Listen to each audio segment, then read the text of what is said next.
great milestone in psychiatry was in 1971 when the college received its Royal Charter. And then it became a specialty in its own right, and it was a truly important moment. And it was a very, very important development, the purchase of an elegant Georgian building in a really prestigious part of London. It was confident, it expressed that psychiatry was part of the establishment, and the Georgian townhouse was fine. It turned out to be an exciting time, particularly for a very junior officer like myself, and for the new officers, and for the new council, because there had been a fairly clean sweep at the time of the elections to the new college, and that was because of an insurrection, in effect, by junior doctors training in psychiatry who were afraid that this was going to be a college modelled on older colleges, which would have an expensive exam, which would be difficult to pass, and that they just used the money to buy port for the examiners. And so all those who got elected were sort of rather keen missionaries with a great zeal to do good and particularly take on the whole business of training of psychiatrists. So I think it was a very sort of exciting time, really, because there were a lot of enthusiasts. But in those days we had 25 staff, and we really focused on our core activities. Now we have 200 staff and many, many new initiatives, and it has become apparent that we've outgrown this building. We've built fourth floors, we built buildings at the back, but we can't do any more. Currently the college is split over two locations. So there's the main college at Belgrave Square, and then there's Standon House, which is where I work, and that houses the CCQI and also NCCMH. Personally, I never think it's good to have a split family, and we had half the staff and the activities in one side of London and the rest in 17 Belgrave Square. And I think when a family lives together it can function better. The building, whilst it's very grand and has a lot of history, it's not really been suitable for some of the things we've been trying to do. For example, with our committee, we've found that small group working makes us a lot more efficient, but the rooms just aren't set up for that. They have tables you can't move, and it's made some of the things that we've been trying to achieve a bit tricky. The current council room with its chandeliers and grandeur would be wonderful for a wedding, but for a council where it's serious business, we all sit round tables, very crammed in. We can't even see each other, some of us have our backs to each other, and therefore we want a room that's airy, light, spacey, where we conduct our important business. This is a beautiful building, and we're very privileged to be working in such surroundings. But if you look around the building, you'll see that there isn't a sufficient library for an academic organisation. There aren't meeting rooms with modern facilities, video conferencing, teleconferencing. Just not fit for purpose. It isn't saying what psychiatry should be saying, what we should be saying for the profession. As chair of the PCC, I meet a lot of trainees. I also speak to our reps who meet lots of trainees, and they say it feels old-fashioned, fusty, something they don't really feel a part of quite often. The college, for most of the members, is something that they pay membership fees to. They don't ever step foot in the building in Belgrave Square. It's a small building.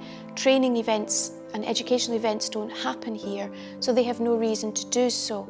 And I think for that reason, they're often not aware of all the important work that goes on here, improving standards and campaigning for people with mental illness, and basically making the world a better place for them and ensuring that we as psychiatrists are better practitioners. It was a big decision to move. We thought about it very, very carefully. We looked at lots of buildings, further to the centre of London, but they were unaffordable. We found Prescot Street very affordable. We had enough money left over to refurbish it, and we could see immediately that it offered the potential of a fantastic headquarters. We had a very tight timescale between buying the building and then moving in. If I say that we had 60 workmen working on site 7 days a week, in order to achieve our timescale, you get some idea of what was involved. It was a very exciting time. We were very careful not to discard everything that was old. Very tempting to do that. And we picked some of the pieces in Belgrave Square that we thought would work in a modern environment. So our beautiful grandfather clock, some of our tables, some of our old antique tables. The council room chairs with the college crests are scattered about. I think we got it about right. There was a tremendous atmosphere on the day that we moved in, October the 7th, a real buzz in the building. I think staff were blown away by the reception, but also I think by the offices. We'd taken a lot of care to make sure that the offices were provided an attractive environment to work in. I think when we first visited, when the college first got the keys, it was quite hard to imagine how it was going to work and how we were going to be able to move into it, and it was going to be as impressive as everyone said it was going to be, but they've done a really fantastic job. It's been really good over the first few days and weeks of the new college being open to see how the members have started to pop in, just popping their heads round, not sure whether to walk in, but then being warmly welcomed by the staff into the members area. And actually they're sitting there and they're staying there for ages, and they're using the library and they're having small meetings there and they're chatting, and the whole thing is really working as I'd hoped it would. Now we're together in one building, you can see all the staff working together and it's much more effective. The building does help, I think, people to get to know each other. We're all together, we're all understanding more about all the different parts of the college and all the different work that we do, and I think that can only really make the college work better. We want to get more and more members involved in the activities of the college, and we think that in Prescot Street we're going to be able to do this. Because we've got 21 meeting rooms, this has obviously increased the amount of meetings that we can have, the number of evening meetings we can have. We can bring people in for film nights. There are all kinds of different activities for members that we can carry out here, which we could never have done in the past. It's a fantastic space, and it's kind of designed really for trainees to make use of, particularly this lovely kind of open, spacious members type area and the canteen downstairs.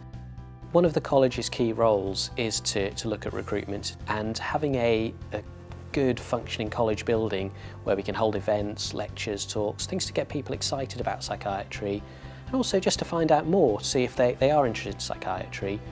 That's really important, and I think that's something that this building will allow us to do. We're very keen that this new family home becomes the hub for mental health locally, regionally, nationally and internationally. And it was great, just a coincidence, on the first day that we opened we had a visitor from New Zealand. We had our chair of our international division, so he was the first person, the first member to cross over the threshold. We want to be a real hub for mental health, to show that mental health has a voice and that we've landed and we intend to make a difference. As trainees, we're obviously the next generation of psychiatrists. It's really important that we have a building and a hub which is, I guess, fit for purpose for the future and for the 21st century. And I think this building does give us that opportunity, and it's going to be a really exciting place for us all to work. We'll always have fond reminiscences of 17 Belgrave Square, because it was there that the early presidents and their council managed to get us the charter, and we became a Royal College.